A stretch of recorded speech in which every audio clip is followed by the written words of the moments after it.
Hello, I'm Steph from My Driver Classic, and today we're down at Brooklands Motor Museum for the London to Brighton run. Now we might sound a little bit hoarse on this video because we only got back from Holland at what, 12:30, 1 in the morning? 1 in the morning today, yeah.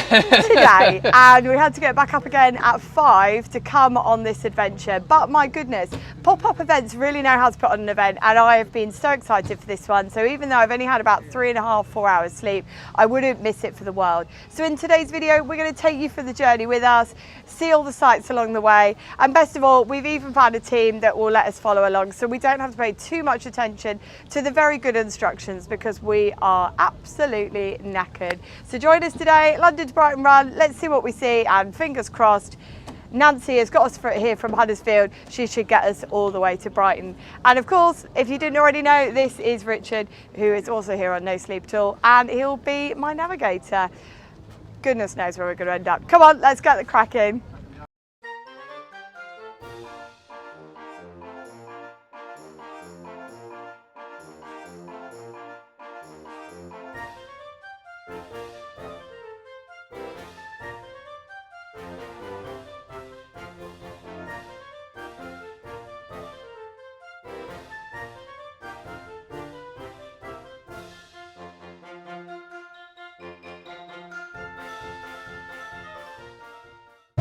I know you can probably spot all the absolute pure chaos all over the back seats, and it's because coming back from the Netherlands, we've just had so much stuff. What we got in the back, I've got all my luggage, we took a record player, we took records, there's all sorts of nonsense just chucked in the back because we transferred everything over from one car to the other about midnight last night, so it's just piled in there with all my bedding and everything. So apologies if it looks a little bit less tidy than you're used to seeing on videos. As you can probably see, the sun is shining today and the scenery is wonderful. Richard, what are you making of this route? Because you're from down south, but obviously I'm not, and I'm loving this. Oh yeah, no, it's a really nice leafy day. I mean, it's perfect weather today. I mean, wish we could have had some of this weather on holiday. We did have some good days on holiday, but it wasn't like this. Oh goodness, no. Real nice, beautiful, you know, blue sky. Just brings out all the colour and everything, doesn't it? So no, really nice day, and yeah, no, just really enjoying taking it village by village, which I think is the idea of this route. And it's no, it's a real nice, pleasurable route so far. It's been lovely. I think that's one of the nice things about this is that A, it gives you a greater appreciation for the country that you live in. You get to see all these nice little places, and we're kind of taking note on the route as well of anywhere that we really like. So we've said we'll come back and have a look at it another day. But as well as that, it just helps you take life at a bit of a slower pace, because I know that I'm guilty, even in the Boris Minor actually, of just thinking, right, I've only got X amount of time, I need to get from A to B, I don't have the time for this. Whereas today, dedicated the whole day to doing this route. And one of the things I like about this, and I was talking about this when we did that venture quest the other week, was that on this, you aren't judged on how fast you're going. So you can simply just have a really great time, chat to your co-driver, navigate round, and it's really sociable as well, because we've been chatting to lots of different classic car owners this morning. Because I will be honest, I've never done London to Brighton before, although it's been on my bucket list since I passed my test and bought a classic. It's one of those things I've always wanted to do. But I thought because it was such a prestigious event that people might be a little bit standoffish or a little bit reserved, and it hasn't been that case at all. It's been almost that really great classic car show camaraderie where everyone's chatting to everybody, and there were a couple of people that had sprung a few problems with cars, and it was bonnets up and everybody helping everyone. So it's a really nice run. It's really sociable as well. We've teamed up with Darren and his son, and they're just really chatty and really good fun. So it's one of those things that I've come into it with a few preconceived ideas, and they've just gone straight out the window. Now, it is always worth talking about when we talk about doing routes like this, is that when you are following stuff like this, it takes an enormous amount of work to get it right, because you have to go around your route, you have to initially plan it, then you have to do a recce once again, because as we all know, Britain is like land of the roadworks at the moment, and so you have to go back round, check for road closures, check for any problems, especially with all the weather lately. And so hats off to the team, because we've been on it now for about half an hour, and it's all going really swimmingly, and the instructions are so easy to follow. And it must have taken absolutely ages to put this route together, because I've done them myself before and mine haven't been half as in depth as this. One of my big bones of contention on this drive is, and I apologise to all the good cyclists out there, is all these cyclists that are out with absolutely zero lane discipline, or their attention is elsewhere and they're not really paying attention to everything else around them. Because when I drive, I'm always on high alert for like bikes, cyclists, kids running out. Not to the point of being a nervous driver, but I am very conscious of everything that's around me. And I'm watching a lot of these cyclists today, and there's no lane discipline from the vast majority. They're all over the road like a bottle of Skittles. It's ridiculous.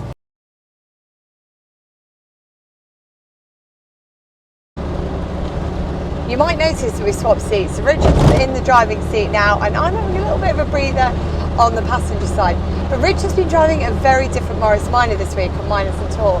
What have you been driving, Richard? So we've been in Olive, which is the 1950 Series MM Tourer, so convertible, with the 918 Morris side valve engine. So a very different beast from this later Minor. Yeah, really different.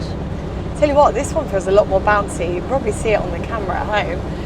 But we're having a really good time, aren't we? I think it's just I think we both commented on it. It's the roads in this country are so much more up, down, up, down, up, down. You know, pothole there, pothole everywhere. So, God, dear, in the Netherlands you don't even have to think about it. One of Ryan's friends made a good comment, and they said in the UK now, you're looking right in front of you when you're driving. Yeah. You're trying to sort of manoeuvre around the roads. There's one right there, I'm having to sort of dodge. You're sort of having to look out for potholes a lot more. Whereas in the Netherlands, you get it easy because the roads are all so well, surfaced. You can just look ahead a bit more. But now we're back in the UK, I'm having to look out for those potholes a bit more. So all adds to the fun, I guess. I feel like we just sound like we're about 300 years old. We're moaning about the cyclists, the road condition. I mean, we just need to top it off with a comment about the weather, which, by the way, is glorious. Yeah. Absolutely glorious. It's amazing weather. As much as we're having our little tea break moans as we go, it is such a great trip.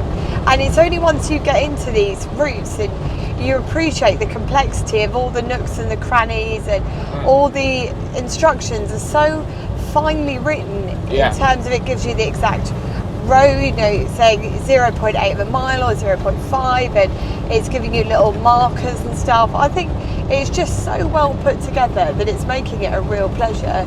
Even though we're not necessarily doing the majority of the map reading, we're almost kind of following along as a bit of a sport, just to check in and ensure we're all on the right track. I don't think we're far actually from one of our, I think it's our lunchtime stop, isn't it? Yeah, what they've called the lunchtime stop. Yeah, so we'll show you around that as well, because it's not just all about racing to Brighton, which I think is such an important thing to add. But yeah, a few more miles, and then we should be there. Now, by this point in the journey, we've been driving for around 3 or 4 hours, and we were so hot. I'm talking, it's 25 degrees outside. Inside the car, well, the temperature is just almost unbearable. So having a stop on the route was quite a welcome diversion, although we didn't stop for long. So I'm just going to show you what we saw very quickly. There were like National Trust, nice little places to stop built in, but we wanted to get back on the open road, which meant we left our companion behind and we followed the route and we headed straight off again, seeing a lot more beautiful countryside. Now, the reason that we were in such a hurry was because we wanted to get to Brighton, see all the other cars, because quite a few people tend to arrive and then start making their way back. And we also wanted to meet our friends for an ice cream on the beach, just to really celebrate getting down and getting there. Now, as you can see, everything is still very sleepy, very rural, and it's a very relaxed drive indeed, because I know a lot of people look at routes like this and start panicking that they're going to be sent on huge A roads and motorways and things like that, but it's not like that at all. It's an incredibly relaxed experience. And as I say, you're not timed on this, which for me is one of the most attractive prospects about doing this. And at this point, I would like to add that the car was running faultlessly because, as many of you know, we have done a bit of an engine swap now, but at the time of this, we were still on the old engine and it was doing okay, although we did have to chuck a bit more oil in when we did our scenic stop off. And that was when I thought, let's just try and not push this too far. We finally made it to Brighton, and this was no mean feat because with the weather being just so glorious this year as well, where let's all agree it has been absolutely dreadful. A lot of people wanted to be in Brighton. In fact, I'd probably say everybody that lived or was visiting the southeast also wanted to be in Brighton, which meant it took us over 45 minutes to do a mile and a half. So by this point in the journey, you would expect the car to be frazzled, but not so. She was actually okay. However, I was not, which is why you don't see me on camera again, because my makeup has just dissolved off my face in the same way that ice cream melts off a cone. It was absolutely dreadful. But hats off to my car and every other one of these cars for making it down to Madeira Drive in Brighton. Now, if you are coming to Brighton on your holidays or you live locally and you've never really explored it before, you should head down to Madeira Drive because whilst it is eye-wateringly expensive to park here, and I'm talking I think it's several pounds an hour to park. It's a lot anyway. I was looking online afterwards and I thought, blimey, I won't be parking there again because parking's included within your package for this, so you don't have to pay, which is just marvellous for me. And it's just beautiful down here. I can't show you because a lot of it seemed to be roped off, and I don't know if it's because it's this event or because they are refurbishing Madeira Drive at the moment and Madeira Terraces, but it's a beautiful example of Victorian architecture and construction, and you've got everything from these wrought iron constructions which they depict things like Neptune and Venus and mythology characters, all the way through to a Victorian lift from 1890. But typical, you probably see it in the background there where it's all fenced off. The thing that's typical, unfortunately, is they haven't been well maintained. So I believe there's a project at the moment which is over £10 million worth of stuff going on to try and revive them because they are grade 2 listed. So if you are coming down and you do get the opportunity to have a little nose around, make sure you do because it is very beautiful. And I think sometimes we become so hooked into, right, I'm going to do this tourist attraction, we miss the most beautiful things that are right under our noses and are really worth the look. And I'm sorry that as you see me pan round, I'm trying to look at all the cars, but I'd already clocked that some people were leaving and I thought, right, I'm just going to have to do this all in one go.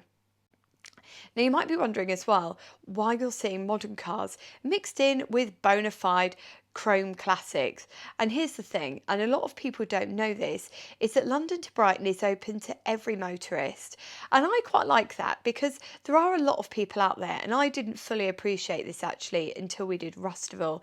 I remember Rusterville's back on last Saturday in September. I'd love to see you there.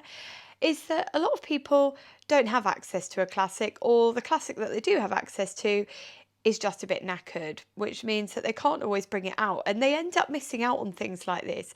So if you are watching and you have a more modern classic or a car that doesn't fit in that traditional classic box, you can still do London to Brighton and all the details are online. I mean, I've popped some bits in the description box below as well. Probably should have said that earlier. So you can check this out for yourself. But as you can see, there were well over 100 vehicles doing this trip and I don't think anybody broke down. I think everybody made it. But I think that really that element of us not being timed does help slow people down, because when you start talking about timing and you start talking about the fastest wins, people start doing silly things, cutting corners, doing various bits and pieces. And actually, this wasn't about cutting corners. It wasn't about being the first to the finish line. It was just about having a great time. Although, you know who else is having a great time? All the people that are coming down to Brighton to have a look round. And I will say this as well. If you live locally or you wanted to make a special trip down and you don't think that you could do the drive and it's not something that you can factor in, what you can do is you can come down as a spectator and come and have a look at all the vehicles that are here today.